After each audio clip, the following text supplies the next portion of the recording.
नमस्कार मित्रों, मैं विकास शाक्या एक बार फिर से आप सबका स्वागत करता हूं अपने चैनल पर। और आज हम डिस्कस करने जा रहे हैं अष्टावक्र गीता के 10वें प्रकरण को। 10वें प्रकरण के जो 8 श्लोक हैं, उन 8 श्लोकों में से 4 श्लोक आज हम डिस्कस करेंगे। इस प्रकरण में कुल मिलाकर के 8 हैं और 8 में से 4 आज हम डिस्कस करेंगे, बाकी के 4 अगले वीडियो में डिस्कस करेंगे।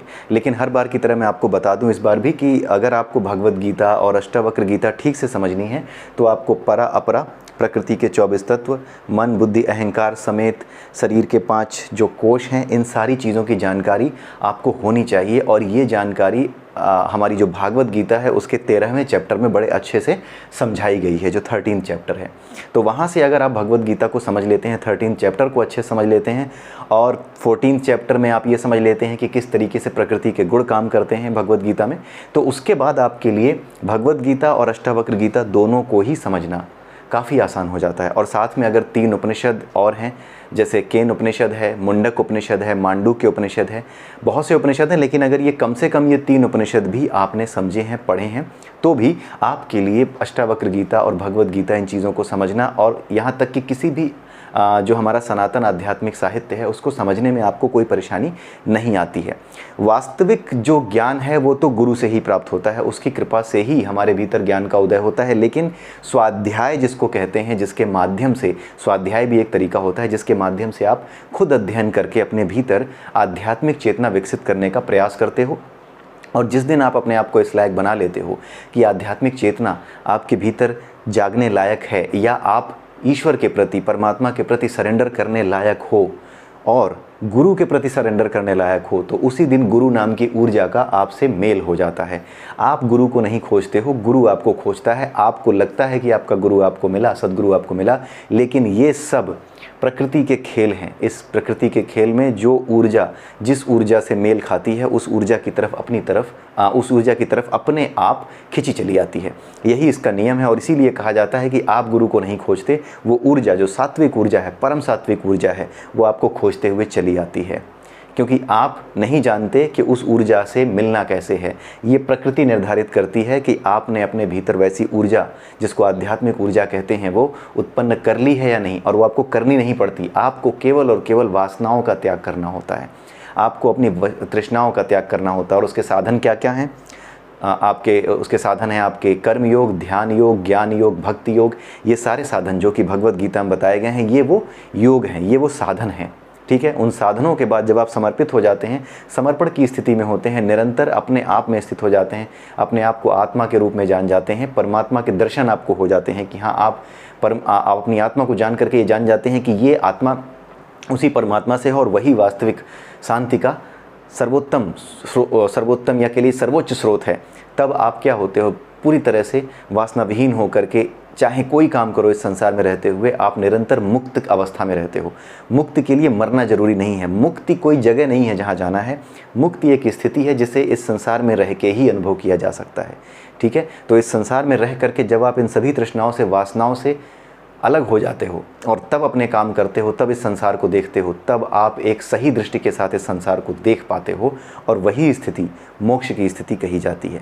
लेकिन मोक्ष ऐसी कोई जगह नहीं है, कोई ऐसी वस्तु नहीं है जिसे पाने का कोई मंत्र हो। केवल अपने आप को वासनाओं से शुद्ध करना है। और ये हम लोगों ने शरीर के 5 कोशों के माध्यम से अलग अलग श्लोकों में कई बार समझा है कि मनोमय कोश है, जिसमें तृष्णा के कारण या आपकी जो चित्त है, उस चित्त में उठने वाली तृष्णा की लहरों के कारण जो वासनाएं इकट्ठी होती हैं, उनके जो इम्प्रिंट्स बनते हैं, वही इम्प्रिंट्स क्या करते हैं? आपको बीमार करते हैं, मानसिक रूप से बीमार करते हैं, आपको गलत चीज़ों की तरफ जाने के लिए प्रेरित करते हैं, आपको कर्म के बंधन में बांध लेते हैं। और जैसे ही आप वासनाओं से मुक्त हो जाते हैं, ये बंधन टूटने लगते हैं। जब ये बंधन टूटने लगते हैं तो मनोमय कोश में जो वासनाओं की धूल है वो हटने लगती है। जब वो हटने लगती है तो मनोमय कोश के भीतर जो ज्ञानमय कोश है वो साफ दिखने लगता है। और उस ज्ञानमय कोश में ज्ञान किसका भरा है?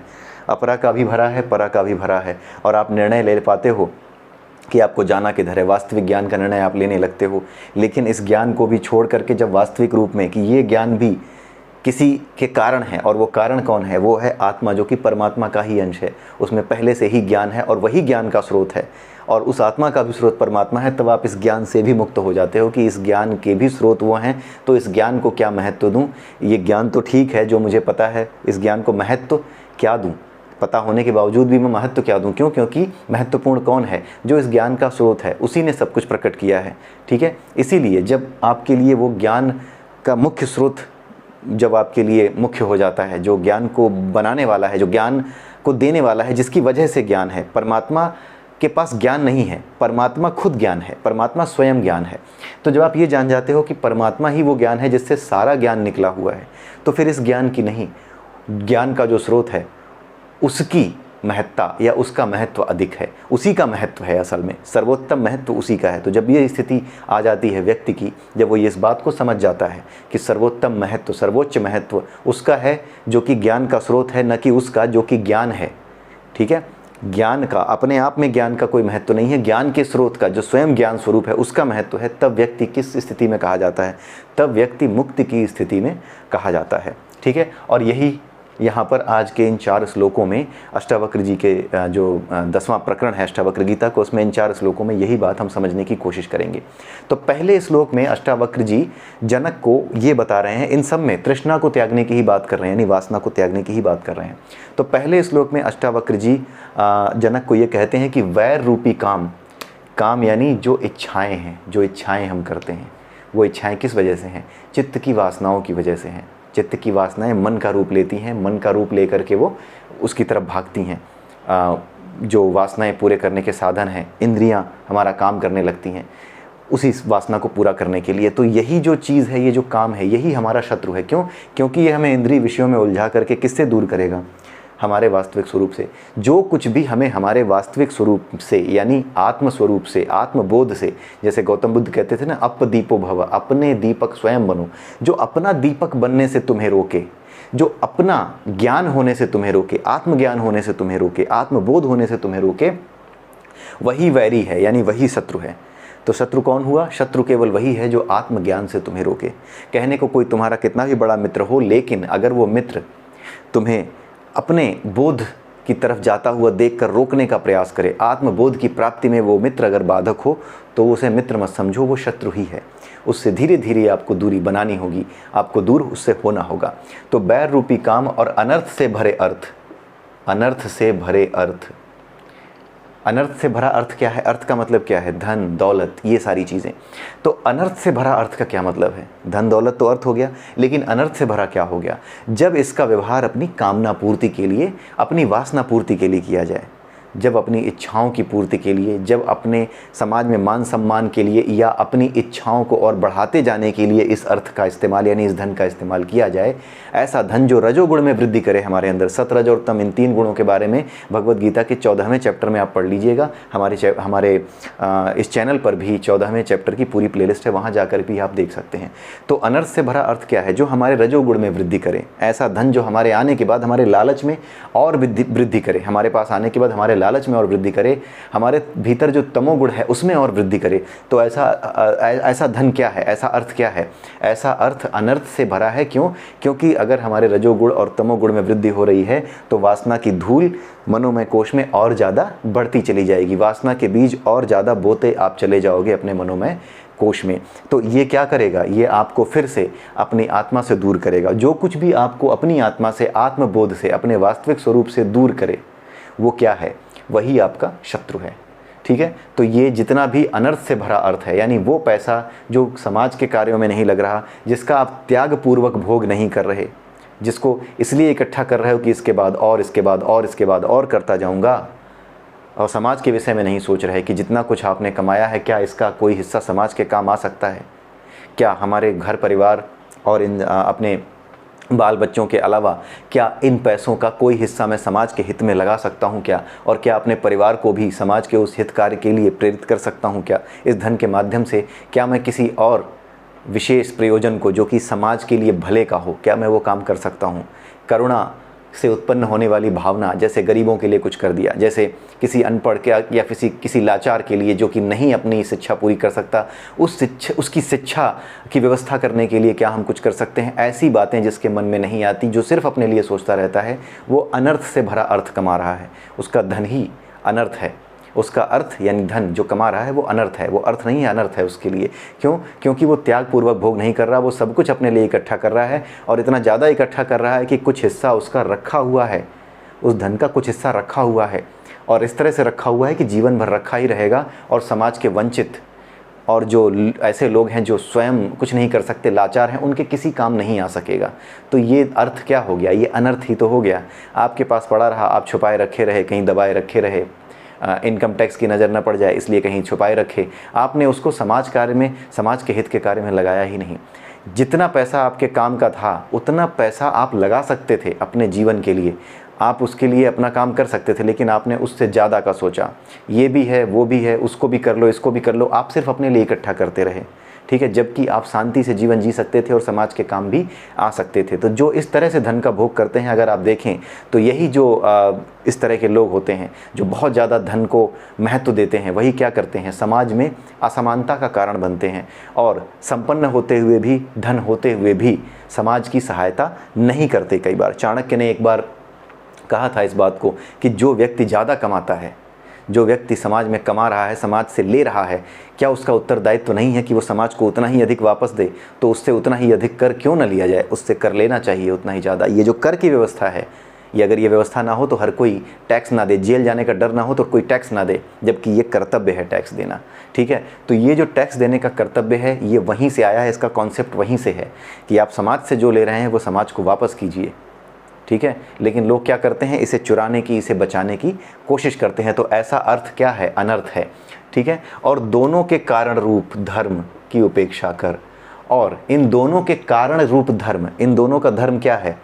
काम वासना की ओर भागना। किस कारण से होता है? ये एक ऐसा धर्म है जो कि इसकी तरफ भगाता है, जो कोई भी ऐसा धर्म हो सकता है। जैसे कुछ लोग होते हैं, कहते हैं ना कि जब तक जी सुख से जी, उधार करके घी पी, चारवाक दर्शन जो होता है, जो वामपंथियों के पिताजी रहे हैं।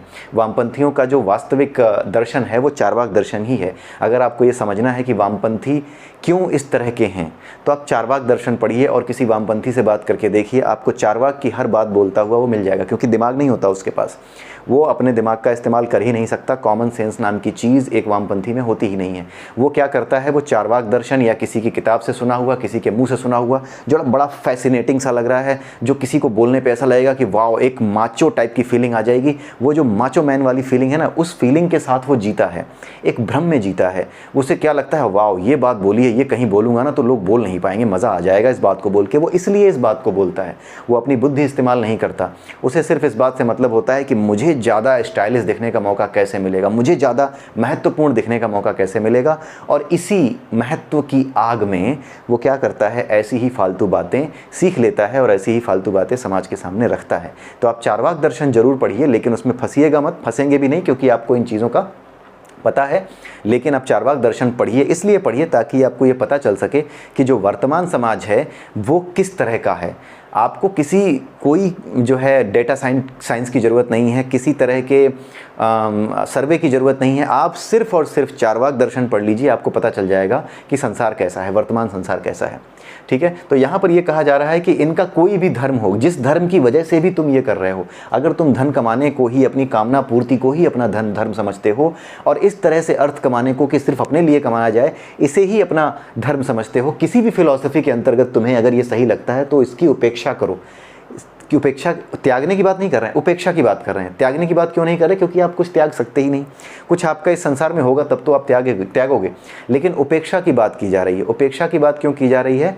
क्योंकि आप इन चीज़ों को अपने आसपास देखोगे, ऐसे विचारों को अपने आसपास देखोगे, ऐसे धर्म के लोगों को भी अपने आसपास देखोगे। धर्म का मतलब हिंदू मुस्लिम नहीं, धर्म का मतलब एक विचारधारा है, एक फिलॉसफी है। ऐसी फिलॉसफी रखने वालों को कि पैसे कमा, अरे क्यों टैक्स दूंगा, मैं कमा रहा हूँ, टैक्स क्यों दूंगा, इस तरह की जो फिलॉसफी है, इसको भी एक धर्म कहा जाता है।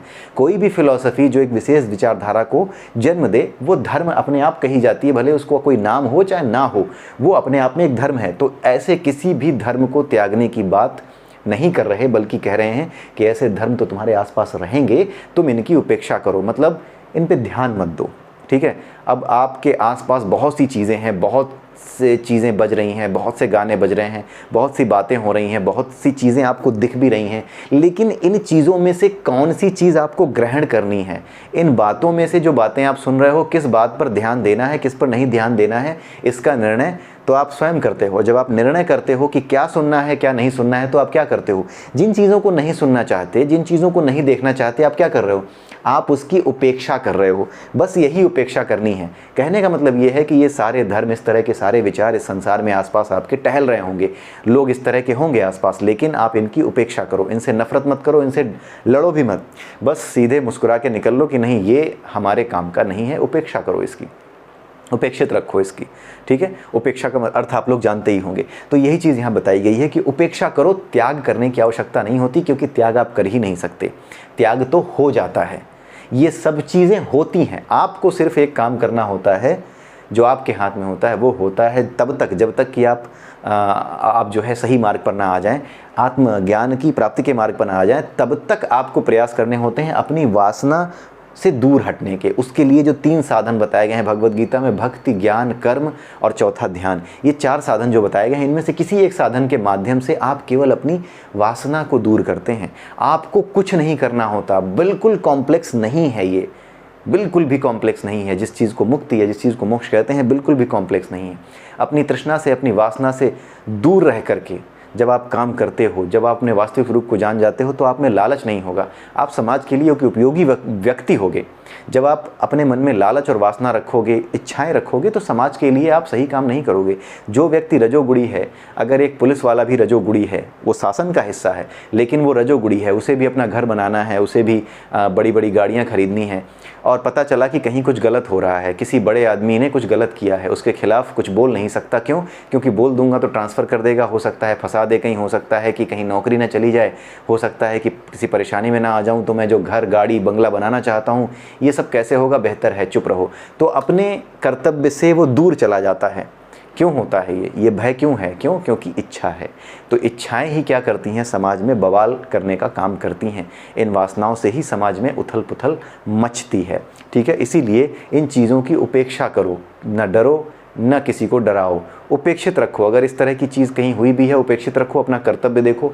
आपको बुद्धि मिली है, आप समझते हो कि सीधे सीधे नहीं लड़ा जा सकता, तो उपाय करो, लेकिन जो गलत है उसके विरुद्ध जाओ। जैसे कर्ण था, मारा नहीं जा सकता था आसानी से। ठीक है, कृष्ण तो भगवान थे, लेकिन कर्ण ऐसा व्यक्ति था जो आसानी से मारा नहीं जा सकता था। द्रोणाचार्य ऐसे व्यक्ति थे जो आसानी से मारे नहीं जा सकते थे। ठीक है, लेकिन थे तो वो गलत ना। तो अगर मार नहीं सकते हो, तुम में इतना सामर्थ्य नहीं है कि तुम उन्हें मार सको। अर्जुन नहीं मार सकता था, न कर्ण को न द्रोणाचार्य को, लेकिन फिर भी ये वो लोग थे जिनसे आपको लड़ना था और इन्हें दंड देना था। क्यों? क्योंकि ये गलत के मार्ग पर चल रहे थे, अधर्म के मार्ग पर चल रहे थे, इसलिए आपको इन्हें नष्ट करना ही करना था। तो जब आप सीधे नहीं लड़ सकते तो उपाय किए गए ना, उपाय जरूर करो, लेकिन ऐसा नहीं कि ये मार नहीं सकते, क्या करें, हमारी जान चली जाएगी, क्या करें, बेहतर है कि चुपचाप कहीं जंगल में रह करके जिंदा तो रहेंगे। ऐसा ना अर्जुन ने सोचा, ना ही कृष्ण ने सोचा। क्यों? क्योंकि ये पता था कि भले ही ये सीधे ना मारे जा सकें, लेकिन दंड पाने योग्य हैं, इसलिए कुछ उपाय करो। उसी तरीके से अगर आप शासन में हैं, सत्ता में हैं, आप जो है पुलिस वाले की या कोई भी ऐसी नौकरी कर रहे हैं, कोई भी ऐसा सरकारी पद धारण किए हुए हैं जहां पे आपको कठोर निर्णय लेने पड़ते हैं, जहां पर आपको इस तरह की आशंका होती है कि कहीं बात बिगड़ न जाए और कहीं मेरी जान को आफत ना हो जाए। आत्महत्या करना कभी भी जो है जायज़ नहीं है। अपने आप को ऐसी मुसीबत में डाल लेना कि सामने ही पड़ जाना कि अरे मैं ही तो राज खोल रहा हूँ तुम्हारे, और फिर तो तुम्हें गोली पड़ी जाएगी। तो उसके लिए उपाय करो। सीधी लड़ाई मत लड़ो, लेकिन अधर्म के विरुद्ध लड़ो तो सही। लड़ना मुख्य है, सीधे लड़ना, छल से लड़ना, कैसे लड़ना, ये कोई मायने नहीं रखता। अधर्म के विरुद्ध लड़ना महत्वपूर्ण है। इसलिए उपाय करो, बुद्धि मिली है, इसलिए अपने आप को इस भय से, इससे मुक्त रखो कि हाँ मुझे क्या मिलेगा क्या नहीं मिलेगा। आप अपने आप को जो है इस तरह से करो कि हाँ ये जो गड़बड़ चल रही है, इस गड़बड़ को किसी दूसरे तरीके से पकड़ा जाए। सीधे तरीके से पकड़ा नहीं जा सकता। सीधे तरीके से पकड़ करके तो मेरा नुकसान हो जाएगा, मैं अपना बलिदान दे दूंगा और दूसरों के अंदर हिम्मत कम हो जाएगी। जैसे ही मेरे को मरता हुआ देखेंगे तो जो कुछ हिम्मत कर रहे होंगे हो सकता है उनकी भी टूट जाए। लेकिन अगर इस तरह का उपाय करके किसी तरीके से इस चीज़ को निकाला जाए, अगर सीधे नहीं लड़ पा रहे हैं तो बैकडोर से जा करके लड़ा जाए, छल से लड़ा जाए, क्योंकि गलत कर रहा है सामने वाला, तो उस केस में आप ये देख सकते हो कि हाँ किस तरह से छल किया जा सकता है, किस तरह से ये उपाय किए जा सकते हैं कि वो जो गलत हो रहा है उसको रोका जाए। और इसमें भी कोई वासना नहीं होनी चाहिए कि मुझे जीतना ही है, नहीं। आप सिर्फ निश्चल भाव से कर्म करो कि हाँ भाई ये मेरा कर्तव्य है कि इस गलत को रोका जाए, यही आपका कर्तव्य है। लेकिन इसलिए नहीं कि नहीं मुझे तो जीतना ही है, नहीं, जीत हार आपके हाथ में नहीं है। आप सिर्फ अपना कर्तव्य कर दो कि हाँ ये गलत हो रहा है तो इसके विरुद्ध जा करके मैं अपना कर्तव्य पूरा कर दूँ। ठीक है, लेकिन किसी तरह की वासना ना हो, ना इधर जीत की वासना हो, ना जब आप सीधे जब आपको डर लग रहा है तो उस डर में आपको अपनी भौतिक इच्छाओं के ना पूरा होने की या फिर अपनी जान चले जाने की जो वासना है वो ना हो। मतलब किसी भी तरह की वासना ना हो, ना राग हो ना द्वेष हो, ना तो अटैचमेंट है ना डिटैचमेंट है, दोनों ही चीज़ें नहीं हैं। सिर्फ विशुद्ध कर्तव्य है कि भाई ये गलत है, और एक पुलिस वाले की तरह या एक सरकारी अधिकारी की तरह अगर मेरा ये कर्तव्य बनता है कि इस गलत चीज़ को मैं रोकूं, तो इसको रोकने के लिए उपाय करो, खेलो, इस संसार में खेलो, निश्चिंत होकर के खेलो, खेलना शुरू करो, दिमाग है खेलना शुरू करो, निश्चिंत होकर के खेलो कि यार ये सीधे इससे लड़ूंगा, गलत कर रहा है, सीधे लड़ूंगा, ये मार देगा, उपाय करो। लेकिन इस मार देगा इसका भय नहीं, इसका भय नहीं होना चाहिए, इसका एक प्रैक्टिकल थिंकिंग होनी चाहिए कि हाँ ये मार देगा तो फिर फ़ायदा क्या होगा, ये जो मैं खोलने जा रहा हूँ इस तरह से, तो ये जो इस काम को सॉल्व करने की, इस प्रॉब्लम को सॉल्व करने की जो कोशिश है, इस प्रॉब्लम को सॉल्व करने का जो मैंने एक नज़रिया बनाया है और निश्चय किया है कि ये प्रॉब्लम सॉल्व होनी चाहिए, क्यों? क्योंकि ये मेरा कर्तव्य है। निश्चय भी नहीं किया, ये तो कर्तव्य है कि ये प्रॉब्लम सॉल्व होनी चाहिए। तो उस केस में क्या होना चाहिए कि आपको ये नहीं सोचना है कि हाँ ये मुझे मार देगा, इसका डर नहीं होना चाहिए। आपको प्रैक्टिकली सोचना चाहिए कि अगर ये मेरा रास्ता ही रोक देगा तो इसकी पोल कैसे खुलेगी, इस तरह से सोचना चाहिए। जैसे भगवान कृष्ण ने कहा कि अगर तुम कर्ण को नहीं मारोगे तो धर्म युद्ध कैसे जीतोगे, तुम्हारा बलिदान तो हो जाएगा लेकिन धर्म युद्ध मुसीबत में पड़ जाएगा, प्रैक्टिकली पॉसिबल नहीं हो पाएगा। इसलिए प्रैक्टिकलिटी क्या होती है वो सिखाने के लिए भगवान कृष्ण ने कहा कि मृत्यु का डर तो तुम्हें भी नहीं है, न मृत्यु का डर कर्ण को है, अर्जुन को भी नहीं था मृत्यु का डर। लेकिन ये जो तुम करने जा रहे हो कि हाँ अगर ये इसका रथ का पहिया निकल गया तब मैं लड़ूंगा, तो तुम इससे जीत नहीं पाओगे, ये प्रैक्टिकलिटी है। और जो प्रैक्टिकलिटी नहीं है, जो प्रैक्टिकल नहीं है, आप उससे दूर रहो। आपका काम है कि इसको सॉल्व कैसे किया जाए। तो मर जाएगा अर्जुन ये चीज़ नहीं थी, समस्या कैसे सॉल्व होगी ये उसकी बात है। ठीक है, अगर मैं माचिस ले जाऊं, वो माचिस की तीलियां भीग जाएं तो मैं जलाऊंगा कैसे जिस चीज़ को जलाने जा रहा हूं।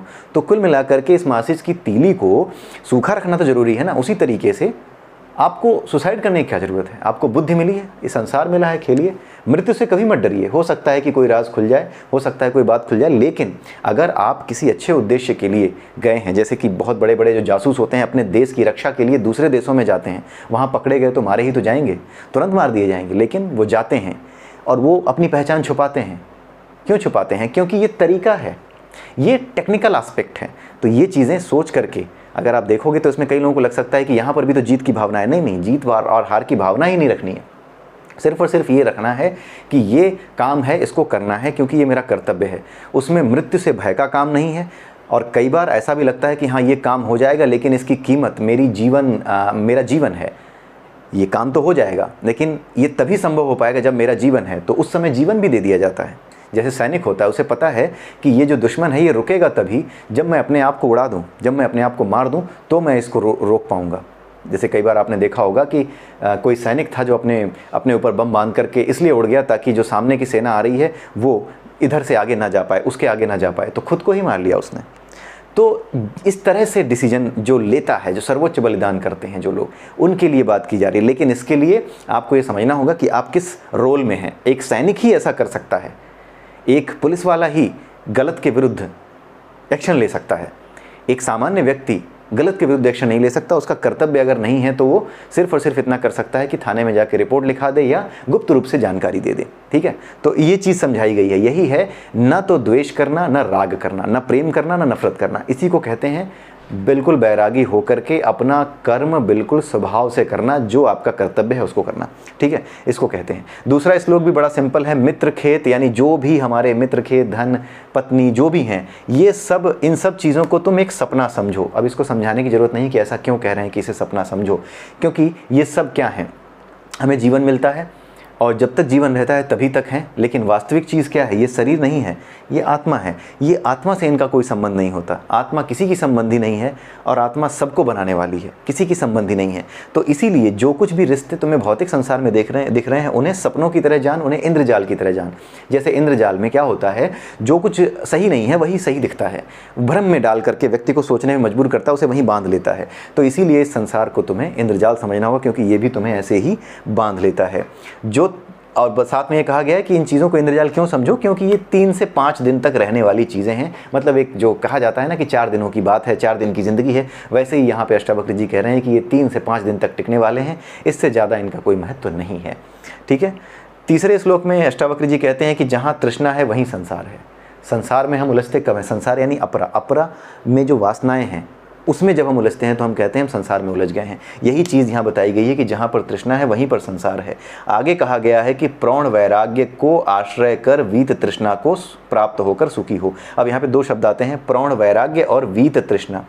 प्रौढ़ वैराग्य का क्या मतलब होता है? एक वैराग्य, एक प्रौढ़, यहाँ पे प्रौढ़ शब्द देखते हैं। एक चीज़ होती है कि बालक बुद्धि, जिसको इतनी अकल नहीं है, बालकों की तरह सोच रहा है।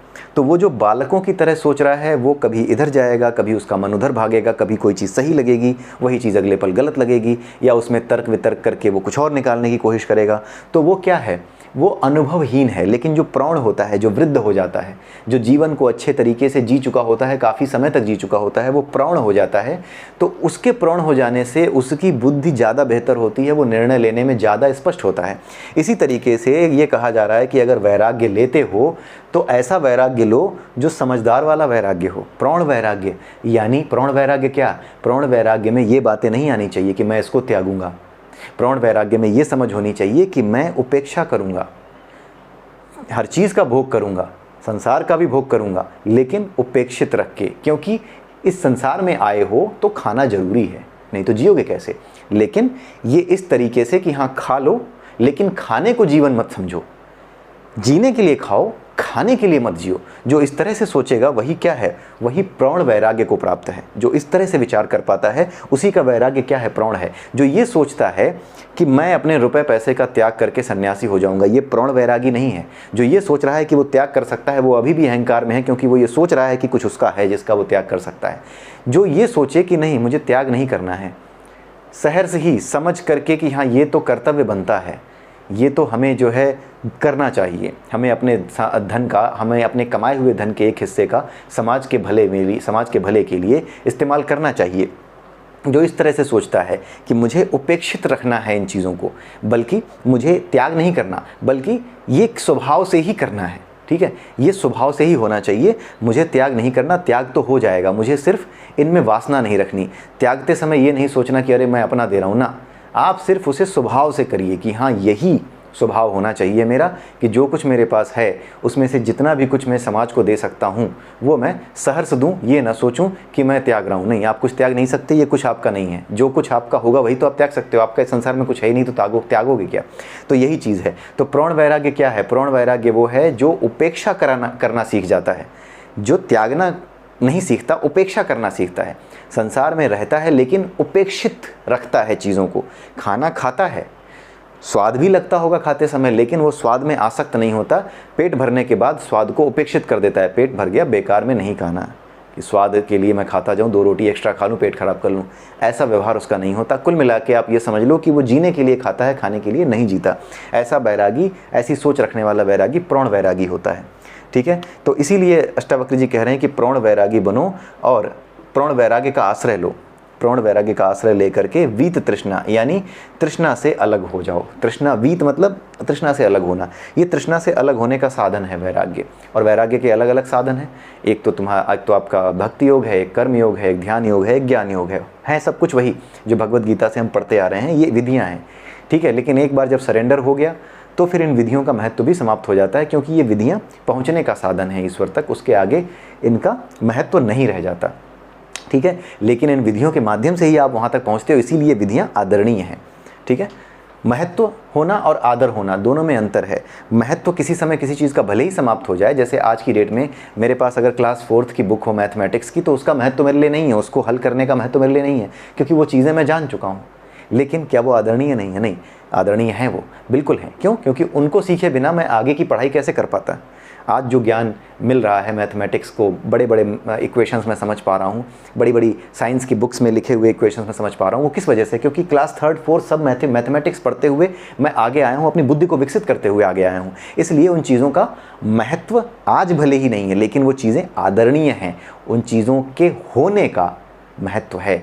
लेकिन आज की स्थिति में जब मैंने लक्ष्य हासिल कर लिया, तब मैं रोज़ क्लास 4 की किताब लेके थोड़ी बैठूंगा कि आओ आज फिर से। अब मैं रोज़ रोज़ ABCD थोड़ी पढ़ता हूँ। क्यों? क्योंकि वो मेरी रोज़मर्रा की ज़िंदगी में आ चुकी है, उससे जो कुछ मुझे हासिल करना था वो हासिल हो चुका है, इसलिए मैं रोज़ रोज़ ABCD नहीं लिखता। इसी तरीके से ये लेकिन ABCD या आई जो आप पढ़ते हो हिंदी में, क्या वो महत्वपूर्ण नहीं है? क्या वो आदरणीय नहीं है? वो आदरणीय है, क्यों? क्योंकि उन्हीं की वजह से आप यहाँ तक आए हो। ठीक है, तो साधन आदरणीय है। जब आप साध्य को पा लेते हो जिसे पाना था, तो फिर वो महत्वपूर्ण नहीं रह जाते। बस इतनी सी बात है। तो वीत तृष्णा मतलब तृष्णा से दूर होना। ठीक है, यही चीज़ कही जा रही है। अब चौथे श्लोक में देखते हैं कि केवल, यहाँ पे क्या कहते हैं अष्टावक्र जी, कि केवल तृष्णा मात्र ही आत्मा का बंधन है और उसका नाश मोक्ष कहा जाता है। ये बहुत सिंपल सी चीज़ है, इसको हम बार बार पढ़ रहे हैं कि जैसे ही तृष्णा, जब तक हम तृष्णा में हैं, जब तक हम वासना में हैं, तभी तक आत्मा बंधन में है। हमारी आत्मा किसके बंधन में? हमारे खुद के, हमने खुद बांध रखा है उसे। ठीक है, हमने खुद उसे भीतर बंद रखा है, क्योंकि हम वासना यानी तृष्णा में फंसे हुए हैं। तो हम अपने मनो में कोश के बाहर ही दौड़ रहे हैं, भीतर आ नहीं पा रहे हैं। मन को ही बाहर जाना है, मन को ही भीतर आना है।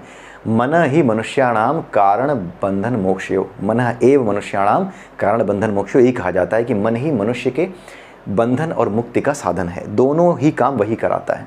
ठीक है, और यहाँ पे ये कहा जा रहा है कि उसका नाश, यानी जब आपकी तृष्णा का नाश हो जाता है तो आप क्या होते हो? मोक्ष को प्राप्त हो जाते हो। तब उस स्थिति को मोक्ष कहा जाता है, जब तृष्णा से आप दूर हो जाते हो। ये अब समझाने की ज़रूरत नहीं है। आई होप कि आपको ये बड़े आराम से समझ में आ रहा होगा। ठीक है, संसार मात्र से अनासक्त होने से निरंतर प्राप्ति और तुष्टि होती है।